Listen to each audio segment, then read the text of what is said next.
Masjid Riyadul Jannah sudah menanti kedatangan Ustaz Abdul Somad dari tahun 2018, sekarang 2024. Jadi kalau waktu saya mau datang waktu itu dia menikah, berarti anaknya daftar kelas 1 SD tahun ini.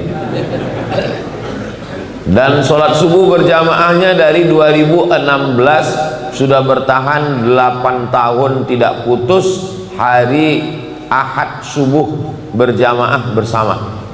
Rahasianya ternyata banyak.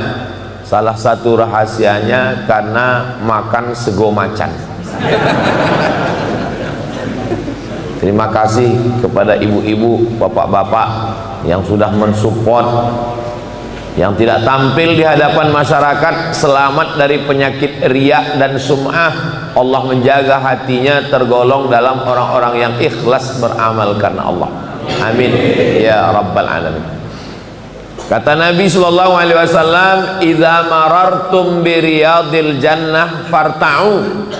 Kalau kamu lewat di riyadil jannah, taman surga, farta'u, ikut makan minum di taman surga tersebut. Lalu kata sahabat Nabi, apa ada taman surga di dunia ini ya Rasulullah? Kata Nabi, ada. Apa yang dimaksud dengan taman surga itu? Majalisuz zikri, majelis-majelis zikir. Jadi majelis kajian kita ini termasuk majelis zikir, termasuk taman surga insyaallah. Amin. Kenapa? Karena di dalamnya tidak ada lagha sia-sia. Di dalamnya hanya ada ayat Quran, hadis Nabi, nasihat, wa tawasau bil haqq wa tawasau bis sabr. Itu kenapa majelis zikir, majelis taklim, majelis solawat dipisah laki-laki dan perempuan. Karena kalau bercampur aduk, ikhtilat, rahmat Allah tidak turun. Kenapa di dalam majelisnya tidak ada boleh kata-kata lagha sia-sia? Karena Allah tidak suka kepada kesia-siaan. Kalau mau melihat kualitas keislaman seseorang, apa standarnya? Apakah titelnya, apakah pakaiannya? Bukan. Min husni islamil mar'i tarkuhu ma la ya'nihi. Kalau mau melihat kualitas keislaman seseorang, lihatlah tarkuhu ma la ya'nihi. Lihatlah bagaimana dia meninggalkan perbuatan yang sia-sia. Jadi kalau ada orang sholatnya rajin, ibadahnya penuh, tapi masih masuk dalam perbuatan sia-sia yang tidak bermakna, maka kualitas keislamannya masih rendah. Maka dengan melaksanakan sholat subuh berjamaah ini diharapkan, padahal ini hari libur, tanggal merah, hari tenang, banyak orang sibuk dari mulai Senin, Selasa, Rabu, Kamis, Jumat, Sabtu, full kerja, berangkat pagi pulang petang. Maka hari libur, hari Ahad ini adalah hari pembalasan. Gak bangun subuh, pas ditanya gak sholat subuh, ini minggu tenang. Padahal dalam Islam ketenangan itu cuma nanti kita dapatkan di surga bersama Rasulullah sallallahu alaihi wasallam. Ketenangan kita bukan karena materi, karena benda. Ketenangan kita karena Allah yang menurunkan ketenangan. Huwallazi anzalas sakinata. Dialah yang menurunkan sakinah fi qulubil mu'minin, ke dalam hati orang beriman. Letak tenang itu bukan di mata, letaknya bukan di telinga, letaknya bukan di tangan, di kaki, letaknya di dalam hati. Kalau hati sudah tenang, maka pikiran ikut tenang, tangan ikut tenang, lisan pun ikut tenang. Kenapa? Karena ketenangan di dalam hati. Yang menurunkan ketenangan itu Allah. Letaknya di mana? Hati. Apa obatnya? Ala bidzikrillahi tatmainnul qulub. Dengan banyak berzikir mengingat Allah, maka hati menjadi tenang. Majelis kita majelis zikir, majlis yang dijadikan Allah sebagai majlis mendapatkan ketenangan, maka kalau di antara jamaah ini ada yang tertidur, itu salah satu tanda hatinya tenang. Karena penyakit orang kaya, banyak harta, punya jabatan, penyakitnya insomnia, susah tidur. Sementara ada orang yang begitu ustadz langsung duduk, kelihatan langsung bisa tidur. Itu kan nikmat besar, tanpa perlu makan obat, konsultasi ke psikiater. Yang penting kita sehat, sehatnya dipakai untuk beribadah, mendekatkan diri kepada Allah Subhanahu wa ta'ala. Nabi Shallallahu Alaihi Wasallam diturunkan Allah karena manusia ini punya akal yang terbatas. Saya punya telinga, tapi saya tidak bisa mendengar apa yang diucapkan bapak yang ada di belakang sana. Saya punya mata, tapi saya tidak bisa melihat apa yang ada dibicarakan di SD Muhammadiyah Simo di depan. Simo itu kalau bahasa Marokonya singkatan dari Sidi Muhammad. Orang Maroko kebanyakan namanya Muhammad. Jadi kalau ketemu sama orang, pripun kabare Pak Simo? Simo artinya Sidi Muhammad. Sidi artinya Sayyidi, karena susah menyebut Sayyidi jadi Sidi. Perempuan Sayyidati, karena susah menyebut Sayyidati jadi Siti. Laki-laki Sidi, perempuan Siti. Bapak Ibu yang dimuliakan Allah Subhanahu wa ta'ala, yang akan kita bahas subuh ini adalah Riyadul Jannah, taman surga. Bagaimana supaya kita bisa masuk ke dalamnya? Maka disediakan pintu-pintu. Ada satu pintu namanya Babus Shalah, pintu solat. Ini untuk orang-orang yang solatnya luar biasa. Ada seorang imam. Imam ini namanya Imam Ahmad bin Hambal, meninggal tahun 241. Kuburnya di Baghdad, Irak. Panjang umur, sehat badan, mudah-mudahan kita bisa umroh sekalian sampai ke Baghdad, Irak. Ongkos tanggung masing-masing.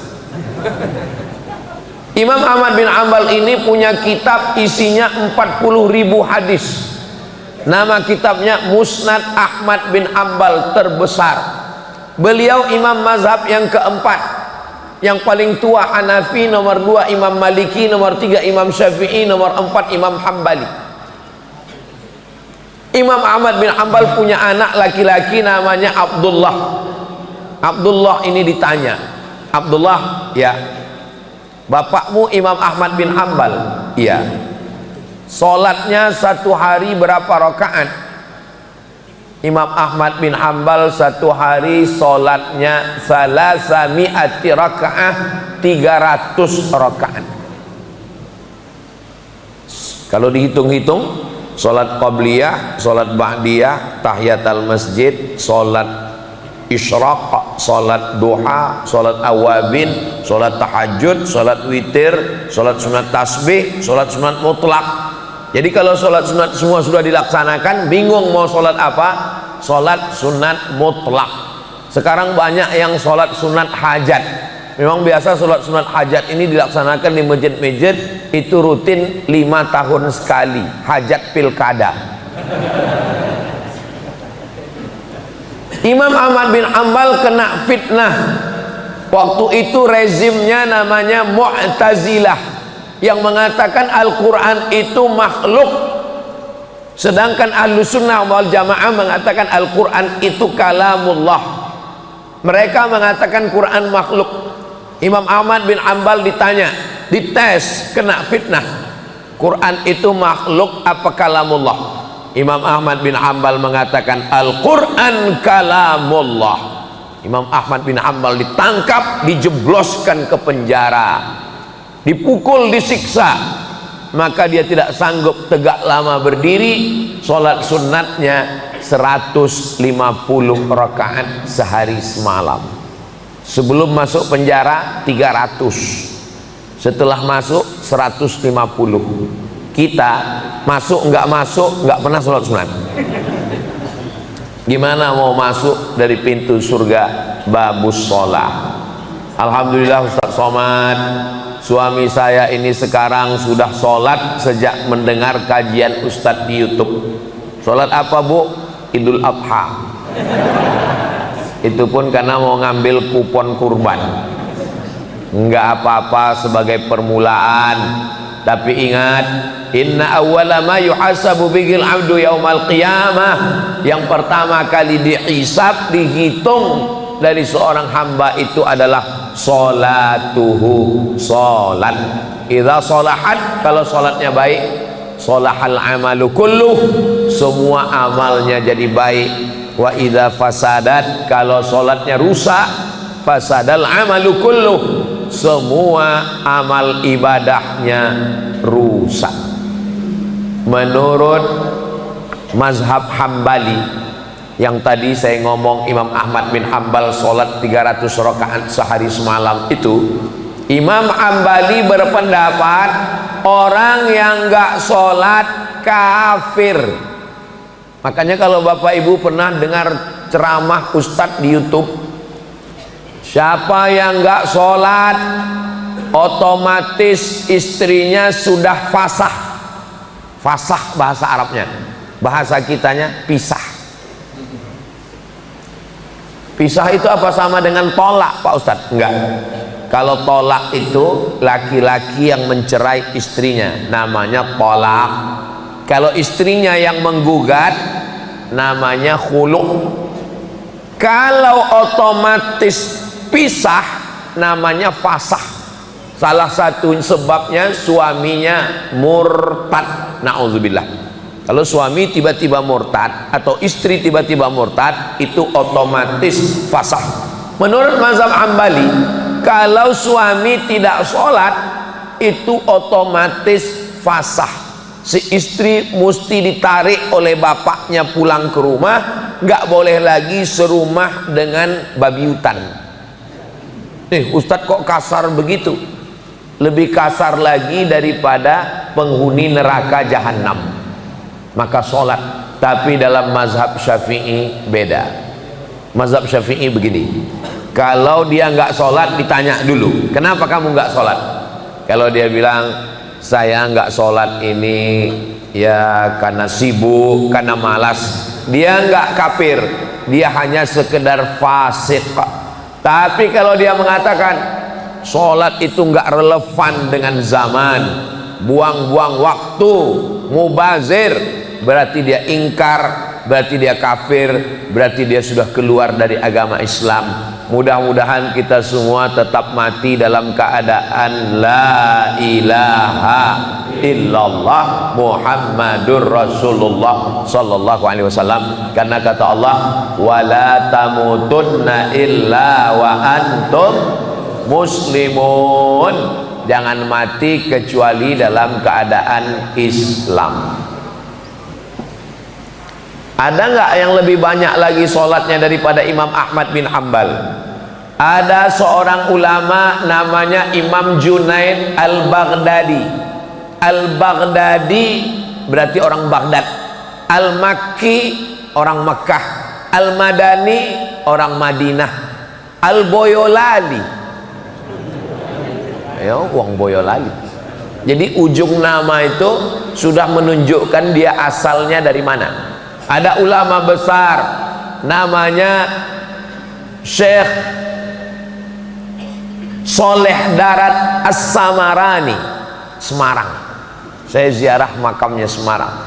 Salah satu gurunya ulama Syekh Hashim Asy'ari, Kiai Haji Ahmad Dahlan, ulama-ulama besar, Syekh Soleh Darat As-Samarani. Lalu kemudian ketika ada seorang ulama namanya Imam Junaid Al-Baghdadi, Baghdad, Irak. Dia punya ruko, dia jualan di toko. Pagi dia buka tokonya, dia dagang. Kalau ada yang beli dia layani. Kalau kira-kira nggak ada yang beli, dia sholat sunat 2 rakaat. Nanti ada lagi yang beli, dia layani. Nggak ada yang beli, dia sholat sunat 2 rakaat. Sampai akhirnya malam, semuanya arba'ami'ati rakaah, 400 rakaat.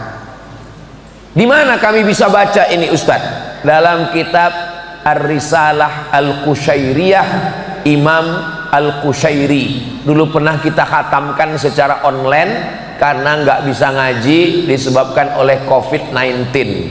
Dulu kabarnya COVID itu akan datang seterusnya, kalau COVID-19 20, 21, 22. Alhamdulillah berkat doa kita selamanya akhirnya nggak datang lagi. Nggak datang COVID, tiba-tiba datang hawa panas yang luar biasa. Sampai Gunung Fuji di Jepang itu sekarang tidak ada saljunya lagi, mencair karena panasnya dunia. Di Indonesia ditambah lagi panasnya pilkada. Tapi alhamdulillah hati kita tetap sejuk. Kenapa? Karena menanti saat-saatnya tiba sego macan. Saya terus penasaran ini gimana bentuknya sego macan. Macan tutul apa macan apa ya? Bapak Ibu yang dimuliakan Allah Subhanahu wa taala, apakah ada yang lebih banyak lagi sholatnya? Nabi Muhammad sallallahu alaihi wasallam punya anak namanya Sayyidatuna Fatimah. Sayyidatuna Fatimah punya anak laki-laki Sayyidina Hasan dan Sayyidina Husain. Sayyidina Husain punya anak laki-laki namanya Sayyidina Ali. Ini unik orang. Kakeknya Ali, bapaknya Husain. Husain punya anak Ali lagi. Orang Arab biasa gitu ngasih nama. Makanya Raja Maroko yang sekarang, tempat saya belajar, Raja Maroko yang sekarang ini namanya Muhammad VI. Muhammad VI itu nama ayahnya Hasan II. Hasan II itu anak Muhammad V. Muhammad V itu anak Hasan I. Nah, jadi Bapak Ibu kalau mau mudah ngingat nama saya Abdul Somad. Nama anak saya Mizyan Hazik Abdillah Sami Ahmad Misbahi Ibadillah. Nanti Mizyan kalau punya anak Somad loro. Itu caranya mudah untuk menghafal nasab. Sayyidina Ali punya anak Husain. Husain punya anak Ali lagi. Maka untuk membedakan antara cucu dengan kakek, namanya Ali Zainal Abidin. Zainal artinya perhiasan, Abidin ahli ibadah. Perhiasan ahli ibadah. Kenapa dia disebut perhiasan ahli ibadah? Karena banyak ibadahnya. Ibadahnya apa? Gelarnya yang lain namanya sajjad, sujud. Orang yang banyak sujud sajjad. Kenapa dia disebut banyak sujud? Karena sehari semalam alfa sajadah, dia bersujud 1000 kali sujud. Di mana kami bisa lihat riwayat ini? Nama kitabnya Syiar A'lam An-Nubala. Nama penulisnya Imam Az-Zahabi. Imam Az-Zahabi ahli hadis yang paling ketat dalam periwayatan. Ada kitab namanya Kitab Al-Mustadrak, ditulis oleh Imam Al-Hakim. Imam Al-Hakim kalau mengatakan hadis ini sahih, hadis ini sahih. Kalau Imam Al-Hakim mengatakan hadis ini sahih, tidak diterima oleh sebagian ahli hadis sebelum Imam Az-Zahabi menyetujuinya. Maka muncul kaedah dalam ilmu hadis, sahahahul hakim wa wafaqahul Zahabi. Disahihkan oleh Imam Al-Hakim, disetujui oleh Imam Az-Zahabi. Saya suka baca biografi Imam Az-Zahabi karena beliau orangnya terpercaya dalam meriwayatkan riwayat dari beliau bahwa Imam Ali Zainal Abidin sujudnya sehari semalam 1000 kali sujud.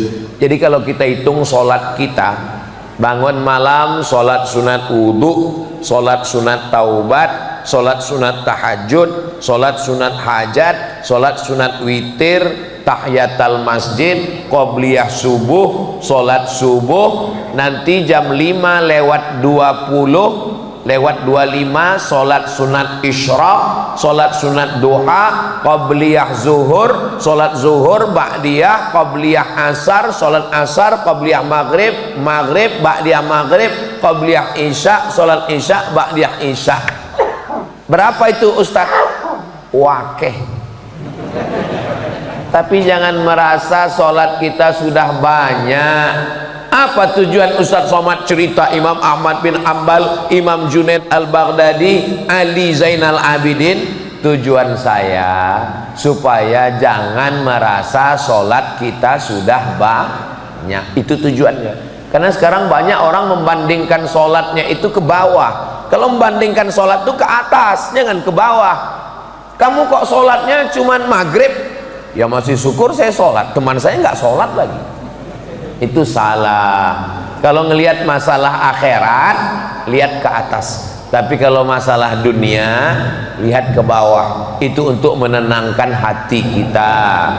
Mudah-mudahan kita termasuk orang yang melihat ke atas, sehingga kita merasa ibadah kita ini masih kurang jauh dengan ibadah orang-orang yang soleh itu. Doakan supaya yang ceramah, yang ngomong Ustadz Abdul Somad ini jangan merasa ibadahnya lebih banyak dari orang lain. Bapak Ibu mau mendoakan saya? Dari bunyinya kelihatannya nggak setuju gitu. Insya Allah. Babus sholat. Yang kedua ada pintu namanya Babur Rayyan. Rayyan ini dimasuki oleh orang-orang yang dia pilih ibadah khusus. Saya Ustadz Abdul Somad, sholat ini saya nggak bisa banyak-banyak. Kenapa? Kaki saya sakit, nggak bisa tegak, sakit pinggang, rukuk nggak bisa, sujud lama-lama berkunang-kunang. Tapi ibadah yang satu lagi saya bisa. Apa itu? Nahan makan dan minum. Ini bagi mereka yang banyak puasa sunnat. Di tengah malam yang sunyi, cobalah makan sayur kubis. Kalau mikrofon sudah bunyi-bunyi, itu tanda waktu sudah mau habis. Sampai mana tadi? Lupa. Ar-Rayyan, bukan kubis. Ar-Rayyan. Rayyan ini pintu khusus untuk orang yang banyak puasa. Nama sahabat Nabi Amr bin As. Amr bin As punya anak namanya Abdullah bin Amr bin As. Puasa terus. Lalu bapaknya ngelapor ke Nabi, ya Rasulullah, ini anak saya ini kok orangnya puasa terus. Dipanggil Nabi. Kenes dulu. Sini sebentar. Ada apa ya Rasulullah? Katanya, ini kita boleh melaporkan amal orang, dan yang ngelapor nggak perlu disebut namanya. Nabi nggak ada nyebut, bapak kamu ngelapor ke saya, itu namanya ngadu domba. Sampai berita ke saya, katanya kamu puasa terus ya? Iya ya Rasulullah. Kata Nabi, inna li jasadika alaika haqqan, badanmu punya hak, kasih dia makan. Nggak boleh puasa terus. Inna li ainika alaika haqqan, matamu punya hak, kasih dia tidur. Nggak boleh tahajud terus. Inna li ahlika alaika haqqan, istrimu punya hak, kasih dia kebutuhan zahir dan batin. Nggak boleh meninggalkan istri lama-lama. Jadwal saya di Jawa Tengah itu hanya 3 malam. Malam Sabtu, malam Ahad, malam Senin. Senin saya pulang. Sumatera Utara 3 malam, Sumatera Barat 3 malam, Jawa Timur 3 malam, Jawa Tengah 3 malam. Di luar itu saya nggak datang. Jadi mohon kalau ada yang ngundang saya nggak datang, ini saya kasih tahu supaya jelas, jangan ada dusta di antara kita. Kenapa Ustaz cuma 3 malam? Karena kalau sampai 4 malam zolim, dikhawatirkan buka cabang. Maka tekone hari Jumat, pulangnya hari Senin. Sabtu, Ahad, Senin pulang dari Kulon Progo langsung ke Pekanbaru. Mudah-mudahan selamat sampai tujuan, amin ya rabbal alamin. Tapi saya sanggup puasa ya Rasulullah. Kalau kamu sanggup puasa bagus, tapi perhatikan dirimu. Kamu puasa saja 3 hari, 13, 14, 15. Man jaa bil hasanati falahu asyru amsalihha. Siapa yang melaksanakan 1 dibalas 10. 13, 14, 15, 10, 20, 30. 3 hari sama dengan 30 hari. Saya sanggup lebih banyak daripada itu. Senin, Kemis, Senin, Kemis, Senin, Kemis, Senin, Kemis, 8 hari. Saya sanggup. Ini lama-lama laron ini masuk mulut nih. Saya sanggup lebih banyak lagi daripada itu. Ahabbu shaum ilallah shaumi Daud. Puasa yang paling disukai Allah puasane Nabi Daud. Yasumu yauman, puasa sehari, wa yuftiru yauman, makan sehari.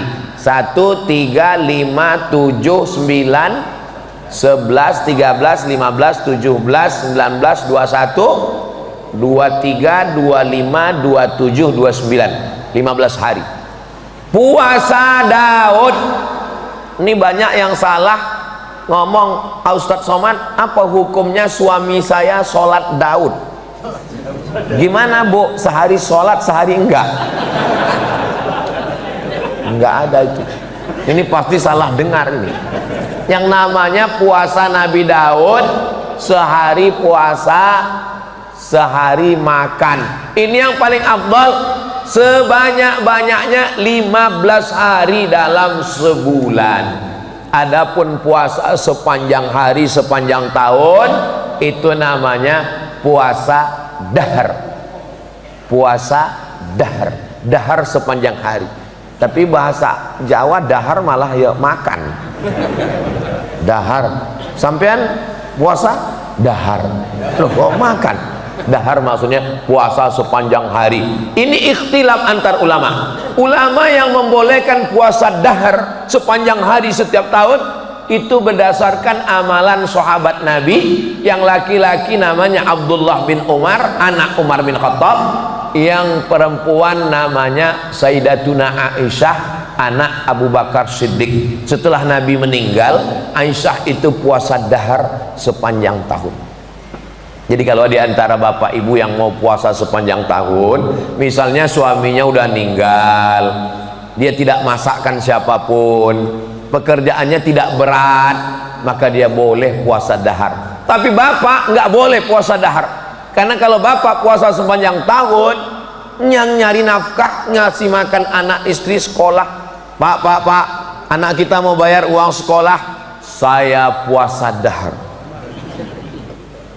Berpuasa sunat, ngasih nafkah wajib. Gara-gara yang sunat meninggalkan yang wajib, haram hukumnya. Kerja di kantor, kena penyakit 6L, lemah, letih, lesu, letoy, loyo, longlai. Orang mau ngurus KTP, mau ngurus macam-macam, apalagi bapak polisi, nggak boleh puasa dahar. Nanti dia nggak bisa razia. Orang lewat nggak pakai helm, dia, Pak itu nggak pakai helm, saya udah nggak ngelihat lagi, udah ngantuk.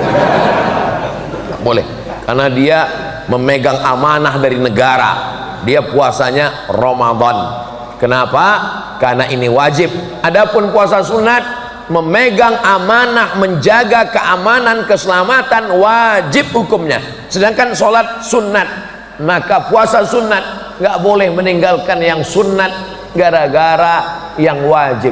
Nggak boleh meninggalkan wajib gara-gara yang sunat. Paling tinggi wajib, di bawah wajib sunat. Antara sunat dengan wajib, sunat muakkad. Yang di bawah mubah. Perintahnya kuat, wajib. Perintahnya nggak kuat, sunat. Larangannya kuat, haram. Larangannya nggak kuat, makruh. Nggak disuruh, nggak dilarang, mubah. Nah, ini yang 5 ini jangan diotak-atik. Jangan sampai yang makruh dinaikkan ke haram, yang sunat dinaikkan ke wajib, akhirnya jamaah sesak napas. karena memberat-beratkan umat Nabi Muhammad sallallahu alaihi wasallam. Nah, jadi siapa yang sanggup puasa Senin Kamis, bagus. Mahasiswa-mahasiswa, adik-adik, anak muda, bagus puasa Senin Kamis, ngirit jajan. Dan bagus juga karena anak muda ini libido seksualnya bertambah, maka kalau di kampus dia puasa itu bisa mengurangi nafsu seksual. Bro, itu ada cewek cakep, aku udah nggak ngeliat lah. Ntarlah habis buka puasa baru cas lagi. Bagus. Nah, tapi saya pernah datang ke salah satu kota di Jawa Tengah, nggak boleh sebut nama kotanya, menjaga kode etik jurnalistik. Pas lagi saya sampai ke rumah jamaah ini, makanan di atas meja makan wakeh tenan. Saya pun makan. Loh, Bapak Sohibul Bait, tuan rumah nggak makan? Saya puasa Pak Ustadz. Saya dalam hati, saya kan tamu ini, masa kok nggak dihormati ya dalam hati. Cuman nggak enak ngomong kan. Rupanya memang saya tiap hari puasa Pak Ustadz. Bapak puasa dahar, saya puasa sepanjang tahun Pak Ustadz. Sudah berapa lama? 2 tahun, 20 tahun. Orangnya sehat walafiat. Seandainya beliau didudukkan di samping saya sekarang, terus bapak ibu nanya mana yang sakit, mungkin saya yang sakit karena saya kurus, beliau tegap sehat. Jadi puasa dahar ini bukan hanya di zaman dulu, di zaman sekarang pun ada. Saya lagi jalan-jalan ke rumah jamaah, sampai di rumah jamaah, jamaah ini ngasih selebaran iklan. Ustadz tolong baca ini. Saya baca iklannya, namanya fasting terapi. Terapi kita sudah tahu terapi. Fasting nggak makan. Orang barat di Amerika mengajarkan fasting terapi, nggak makan berat, tapi boleh minum boleh, asap boleh, tapi makan nasi, makan gandum nggak boleh, yang berat-berat nggak boleh. 1 bulan 8 hari untuk membakar kelebihan kalori, kelebihan karbohidrat. Makanya sekarang banyak orang yang diet karbo. Jadi pas kita makan nasi, dia makan sayur, makan ikan, pas ditanya nggak makan nasi, diet karbo. Sego macan, nggak makan sego, enggak, saya diet karbo, segonya untuk kamu, macannya untuk saya. Bapak Ibu yang dimuliakan Allah Subhanahu wa taala. Jadi ternyata kalau kolesterol ini berlebih menimbulkan penyakit, gula lebih diabetes meletus, lemak berlebih pertumbuhan itu ke atas bukan ke samping. Akhirnya orang banyak diet sekarang. Nah, ternyata orang barat sudah punya terapi nggak makan 8 hari dalam sebulan. Saya ketika membaca ini, 8 hari nggak makan dalam sebulan, Allahu Akbar, itu sudah diajarkan Nabi kita 8 hari dalam sebulan, Senin, Kemis, Senin, Kemis, Senin, Kemis, Senin, Kemis. Ternyata kami baru tahu rahasia sehat Ustadz Somad. Ustadz Somad ini badannya slim ternyata karena puasa. Enggak, saya badan ini kurus begini bukan karena bukan karena puasa, memang sudah takdir. Saya makan terus, kadang saya malu juga sama jamaah. Pernah waktu di Medan saya lagi makan, ada Pak Kapolsek, pas lagi makan, Pak Kapolsek ayo makan. Mohon maaf Pak Ustadz, saya puasa sunat. Nendang banget gitu loh. Saya kan ustadz, dia polisi, dia puasa, saya enggak.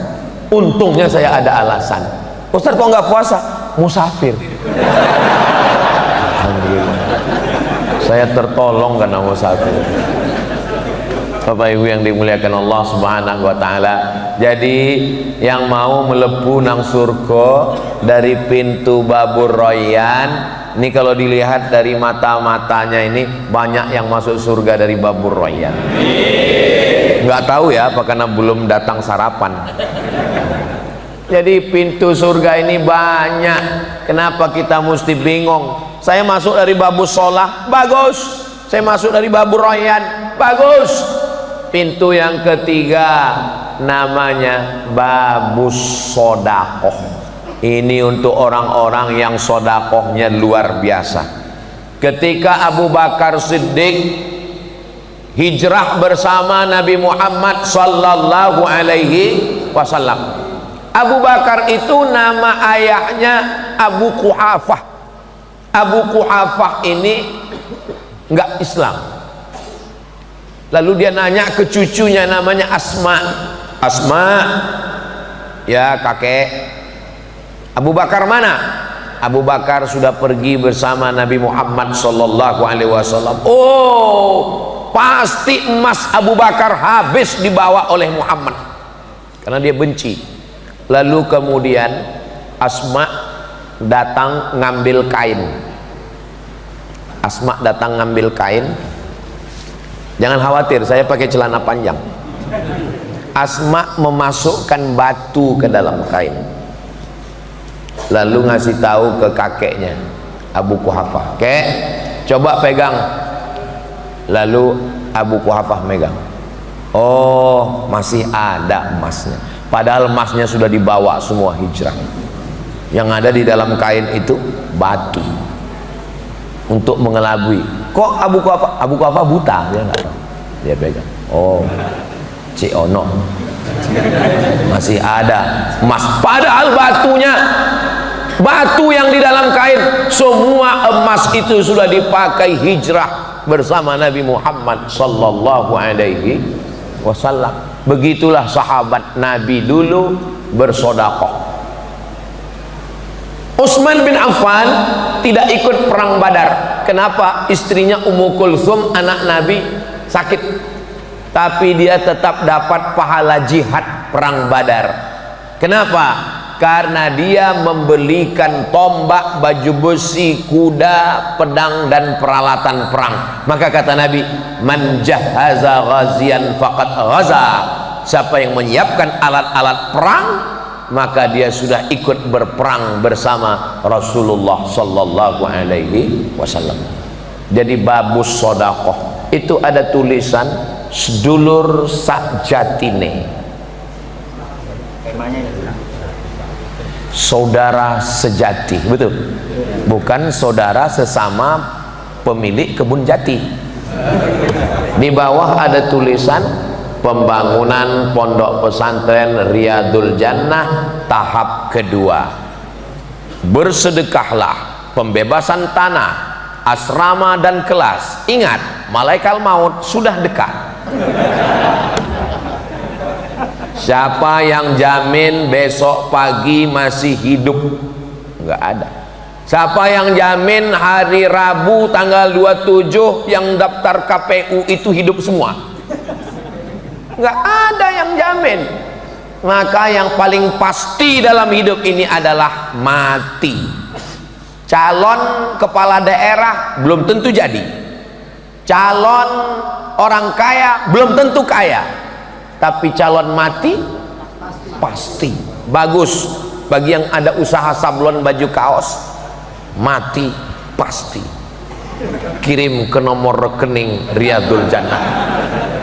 Saudara yang dimuliakan Allah Subhanahu wa taala, maka ini ada namanya satu pintu babus sodakoh. Nabi Muhammad sallallahu alaihi wasallam sampai ke kota Madinah. Sampai di Madinah ada orang mau ngasih tanah. Ini tanah untuk Masjid Nabawi. Nabi beli. Berarti waktu sudah habis. Nabi beli tanah Masjid Nabawi. Itulah tanah yang sekarang ma baina baiti wa mimbari, antara rumahku dan mimbarku raudhatun min riyadil jannah, salah satu dari taman surga Riyadul Jannah. Ini diambil dari hadis Nabi Muhammad sallallahu alaihi wasallam. Dari dinding rumah Nabi ke mimbar Nabi 22 meter, ke belakang 15 meter, yang disebut dengan raudhah. Siapa yang mau masuk raudhah, datanglah ke Riyadul Jannah. Ini kita ini sedang di raudhah ini sekarang. Cuman beda warna karpet. Di sana hijau, di sini merah. Ini dalam rangka gladi sebelum nanti panjang umur, sehat badan, murah rezeki, kita sama-sama masuk taman Raudhah insyaallah. Amin ya rabbal. Tapi jangan yang udah di Raudhah nggak mau lagi masuk ke Riyadul Jannah. Ini banyak orang sombong, pulang umroh ditanya nggak ngaji ke Riyadul Jannah, saya sudah di Raudhah. Orang di Raudhah nggak sempat sholat kok diusir polisi. Cuman 5 menit, itu pun foto-foto selfie. Hai guys, sudah di Raudhah nih. Langsung diusir polisi. Haji. Allah bukan di Raudhah, Allah bukan dalam Ka'bah. Allah maujud bila makan. Allah itu walam yakul lahu kufuwan ahad. Seandainya menemui Allah di dalam Ka'bah, menemui Allah di Taman Raudhah, betapa tidak adilnya Allah. Gimana dengan saudara kita yang nggak punya uang untuk beli tiket pesawat? Maka Allah maha adil. Aqrabu ma yakunul abdu min rabbihi wa huwa sajid. Orang paling dekat dengan Allah bukan di Ka'bah, bukan di Raudhah. Orang paling dekat dengan Allah waktu sujud. Fa'aksiru fihi doa, perbanyaklah doa waktu sujud. Tapi kalau jadi imam paling banyak cuman 12 tasbih, lebih 12 makruh. Jangan sampai terlalu khusyuk, makmumnya pitam, gelap. Tapi kalau sholat sendirian ketika tahajud, sepanjang-panjangnya munajat kepada Allah subhanahu wa ta'ala. Pintu yang ketiga, babus shadaqah. Maka ini untuk mereka-mereka. Utsman bin Affan masuk dari babus shadaqah, Abu Bakar Siddiq dari babus shadaqah. Siapa lagi orang-orang kaya? Ketika turun ayat in tuqridullaha qardan hasanan fayudha'ifahu lahu ad'afan katsira. Kalau kamu beri pinjaman kepada Allah, Allah akan lipat gandakan. Datang Abu Dihdah, apakah Allah perlu pinjaman ya Rasulullah? Allah maha kaya, wa huwal ghani, dia maha kaya. Allah tidak perlu pinjaman, tapi agama Allah ini perlu pinjaman. 600 batang pohon kurma. 600 batang itu kalau sawit itu 1 hektarnya 300 bat, 2 hektar 1 kapling 300 batang. Jadi kalau 4 hektar 600 batang. Sawit sekilo 2000. Tapi kurma ajwah Madinah 1 kilo 80 real. 80 real kali 3000, 240.000. Itu kurma ajwa yang hitam, yang manis. Kalau yang harga 240.000 itu diletakkan di ruang tamu, tamunya 1 makan 5, yang punya rumah nangis. Setiap tamu makan kata dia 250.000. Saudara yang dimuliakan Allah subhanahu wa ta'ala, maka 600 batang dia kasih untuk menolong agama Allah subhanahu wa ta'ala. Yang paling mahal di Arab itu air. Kenapa air paling mahal? Karena sampai sekarang hujan susah, maka menggali sumur dalam baru keluar air. Yang punya air lebih kaya daripada yang punya minyak, karena air lebih mahal daripada minyak. Maka yang punya sumur di zaman Nabi namanya Abu Talhah. Abu Talhah punya sumur. Lalu kemudian dia katakan, ya Rasulullah, ambil kebun saya dengan kurmanya, dengan sekalian sama-sama sumurnya sekalian. Utsman bin Affan memberikan sumur namanya Bi'ru Raumah. Maka kalau nanti ke Madinah ada tulisan wakaf Utsman bin Affan, sampai hari ini mengalir sampai hari kiamat. Mudah-mudahan kita termasuk yang dimudahkan rezekinya bisa bersedekah, berwakaf.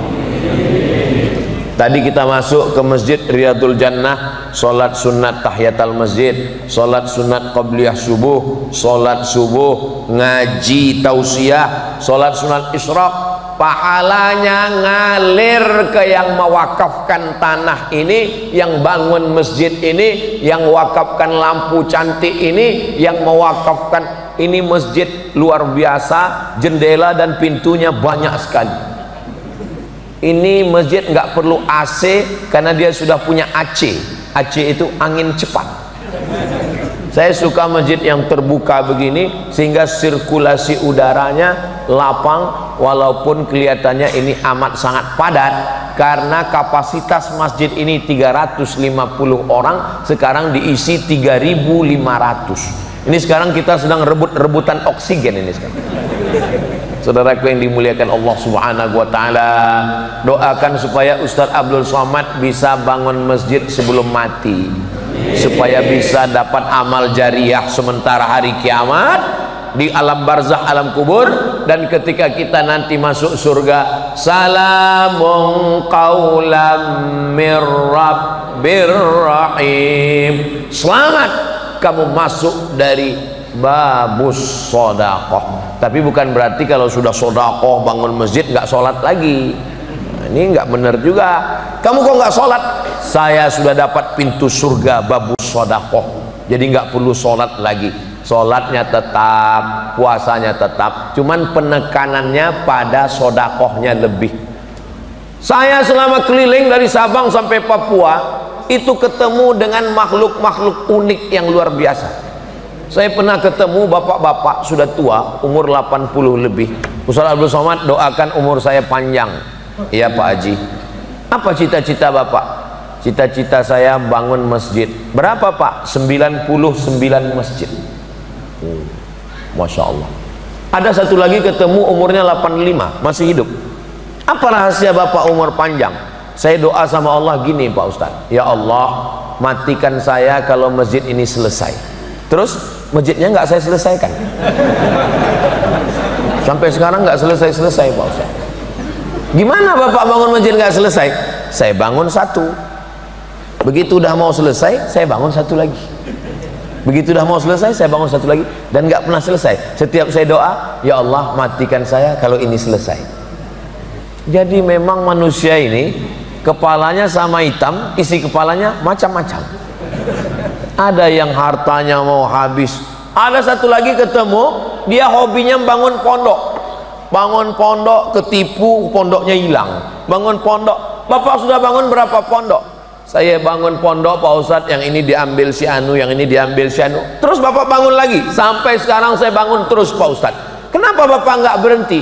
Karena semakin saya ditipu orang, rezeki saya makin berlimpah. Memang saya rencana nanti kalau waktu ada lapang, nggak sibuk lagi, saya mau nulis buku judulnya manusia-manusia unik yang saya temui.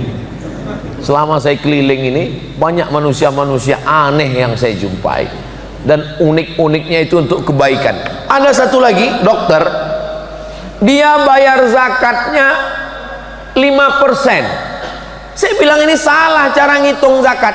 Zakat itu 2,5%. Kenapa kamu bayar 5%? Gini Pak Ustadz, petani yang pergi ke sawah, waktu pagi dia berangkat ke sawah itu masih bisa dibedakan ini orangnya, ini sapinya.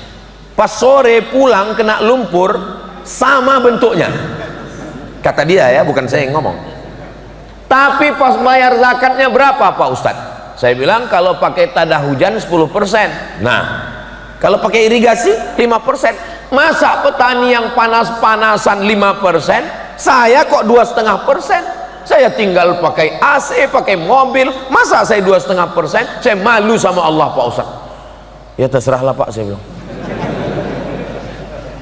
Orang-orang begini ada. Jadi zakatnya tetap 2,5%. Yang kelebihan 2,5% itu dihitung sebagai sodakoh, bukan soman, sebagai sodakoh. Ternyata orang-orang yang begini ada, dimuliakan Allah Subhanahu wa ta'ala. Doakan anak kita rezekinya berlimpah, jadi orang kaya, bisnismen, supaya dia masuk dari babus sodakoh. Disinilah pelajaran bahwa umat Islam itu, siapa yang mengajarkan umat Islam mesti miskin, susah, pakaiannya compang-camping, melarat? Siapa ini yang mengajarkan? Yang mengajarkan itu namanya Abdul Ghafur. Ini Abdul Ghafur ini penjahat. Mohon maaf Pak Abdul Ghafur, jangan tersinggung ya. Nama aslinya Snok Horgronyi. Pura-pura masuk Islam, masuk ke kota Makkah karena syaratnya Islam, ganti nama Abdul Ghafur. 6 bulan di Makkah. Habis itu dia pulang mengadu domba umat Islam di Aceh, lalu kemudian pindah ke Bandung dan pulang ke Amsterdam, mati di Belanda. Di batu nisannya bukan Abdul Ghafur, itu menunjukkan dia kembali murtad. Snok Hor Gronye. Untung dia ambil Abdul Ghafur. Coba kalau dia pilih nama Abdul Somad, kenapa nggak saya tukar nama jadi Snok Hor Gronye? Saudaraku yang dimuliakan Allah Subhanahu wa taala. At-tajir, pedagang, as-saduq, yang jujur, al-amin, amanah. Pedagang jujur, amanah. Kalau mati ma'an nabiyyin, dia akan bersama nabi-nabi, wasiddiqin, bersama orang yang benar, wasyuhada, bersama orang mati syahid, wassalihin, bersama orang-orang yang soleh. Makanya anak-anak muda kita diberikan semangat, motivasi, entrepreneur, bisnis, dagang, jualan. Kamu jualan di mana? Kok nggak punya ruko? Kok nggak punya toko? Saya jualan online. Barang-barangnya kok nggak kelihatan? Saya jual tuyul. Yang dijual itu yang laku, yang bisa halalan, thayyiban, yang baik, yang bermanfaat untuk umat, memudahkan orang banyak. Rezeki datang dari Allah. Ya Razzaq, engkau pemberi rezeki. Tarzuqu man tasya, kau berikan rezeki kepada siapa yang kau kehendaki, bighairi hisab. Harta juga adalah ujian. Ada yang diuji dengan kekuasaan, ada yang diuji dengan ilmu, ada yang diuji dengan tenaga, ada yang diuji dengan harta. Mudah-mudahan saudara-saudara kita yang diuji dengan harta diluluskan Allah dengan babus sodakoh, insyaallah. Amin. Saya Ustadz mau masuk surga dari babus sodakoh nggak bisa. Kenapa? Saya nggak punya harta. Mau masuk surga dari babus sholah nggak bisa. Kenapa? Karena kebetulan saya sakit-sakitan. Kalau gitu masuk dari babur royan, puasa. Saya mau masuk dari pintu puasa pun nggak bisa Pak Ustadz. Kenapa? Karena saya sudah diponis dokter sakit lambung akut. Apakah saya mesti masuk neraka? Jangan. Terus ada pintu namanya babul kaziminal ghaiz, pintu menahan amarah. Puasa nggak bisa, sedekah nggak bisa, sholat nggak bisa. Maksudnya banyak. Yang wajib tetap, sholat subuh, zuhur, asar, maghrib, isya tetap, puasa Ramadan tetap, zakat tetap. Tapi untuk lebih nggak bisa. Jangan putus asa. Ada namanya babul kaziminal ghaiz, pintu menahan amarah. Ini amal hati. Tapi jangan dipilih. Ketika ditanya, kamu mau sedekah untuk bantu pondok Riyadul Jannah? Enggak, saya sudah milih pintu, ya udah nahan amarah aja. Nah ini orang tidak benar. Kalau bisa kita masuk min haitsu syaa, masuklah dari pintu mana saja yang kamu mau. Masuk dari babus sholah bisa, masuk dari babus sodakoh bisa, masuk dari babul kauziminal ghaiz bisa, masuk dari babul rayyan bisa, masuk dari babul jihad, berjihad fisabilillah juga bisa. Siapa yang bisa masuk dari semua pintu? Yang bisa masuk dari semua pintu adalah Abu Bakar Siddiq. Mudah-mudahan kita termasuk golongan Abu Bakar Siddiq yang masuk dari semua pintu, insyaallah. Amin ya rabbal alamin. Kenapa Ustadz berhenti jam 6:25? Karena tadi mulainya jam 5.25, berhenti 6.25, sesuai dengan kode etik 600 ml, enggak lebih. Bapak Ibu yang dimuliakan Allah Subhanahu wa taala, menahan amarah. Ada orang sodakohnya banyak, sholatnya banyak, puasanya banyak, tapi marahnya juga banyak. Ibu kalau kebetulan suaminya pemarah, jangan balas marah. Karena marah dibalas marah, ledakan bom atom Hiroshima Nagasaki. Maka ibu nyanyi aja, Mas jangan marah-marah, nanti emas cepat mati. La taghdab walakal jannah, jangan marah maka kamu akan dapat surga insyaallah. Kalau lagi marah pas berdiri duduk, kalau pas lagi marah duduk baring. Marah itu kobaran api neraka, padamkan dengan wudhu. Begitu terasa marah wudhu. Kalau sudah wudhu tetap marah, mandi. Kalau sudah mandi tetap marah, usahakan mandinya ke tengah laut supaya bukan cuma marahnya hilang, orangnya hilang sekalian. Ini Ustadz Somad ini apakah dia tidak pemarah ini? Saya orangnya cepat tersulut emosi, saya orangnya cepat marah. Maka saya tahu diri saya cepat marah, itu makanya saya nggak main medsos. Loh, jadi Ustadz nggak main medsos? Enggak. Itu Facebook, Instagram, TikTok itu diurus admin semua. Saya nggak tahu passwordnya, karena kalau saya tahu passwordnya itu saya serang semua itu haters itu. Saya tahu diri saya, maka saya kasih tahu sama admin kamu yang urus. Makanya kalau ada yang DM jangan tersinggung, jangan sakit hati. Itu kan banyak yang komen Ustadz baca DM kita dong, jadikan aku yang kedua ya, katanya. Saya tahu diri saya takut tergoda, maka saya berikan ke admin, saya tidak urus.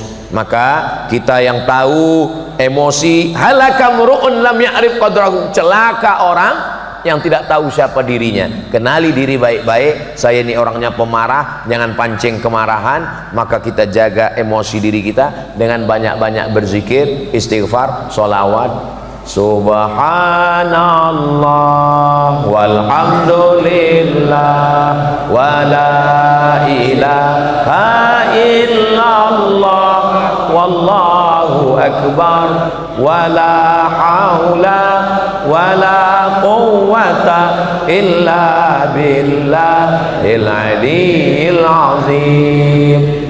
Wasiqal ladzina taqaw rabbahum ilal jannati zumara. Ketika orang-orang beriman yang takut kepada Allah itu digiring masuk surga. Lalu futihat abwabuha, dibukakan pintu surga. Wa qala lahum khazanatuha, penjaga pintu surga berkata, salamun alaikum, selamat, tibtum, kamu sudah buat baik, fadkhuluha khalidin. Semua jamaah Riyadul Jannah ini masuk surga. Ketika jamaah Riyadul Jannah Boyolali masuk surga, yang pertama mereka cari adalah mana Ustadz Abdul Somad. Mereka masuk dari babus sholah, mereka masuk dari babus sodaqah, mereka masuk dari babul rayyan, mereka masuk dari babul kazimin al-ghaiz, mereka masuk dari babul jihad. Mereka nanya, "Endi Ustadz Abdul Somad?" Mereka tanya ke malaikat, "Malaikat, Ustadz Somad mana?" Malaikat menjawab, "Ustadz Somad sudah lama menunggu di ruang VVIP." Amin. Sebenarnya itu cara saya minta doa kepada jamaah supaya masuk surga Jannatul Firdaus. Kita tidak pernah berpisah karena kita selalu bersama dalam doa.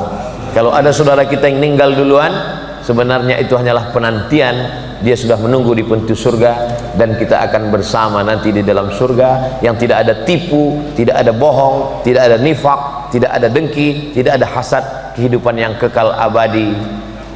Bapak, ibu akan masuk ke dalam almar'u ma'aman ahab, orang akan bersama. Kama jama'tana fi hadzal makanil mubarak, sebagaimana engkau kumpulkan kami di masjid yang penuh dengan keberkahan ini, kumpulkan kami nanti di surga Jannatul Firdaus ya Allah. Amin ya rabbal alamin.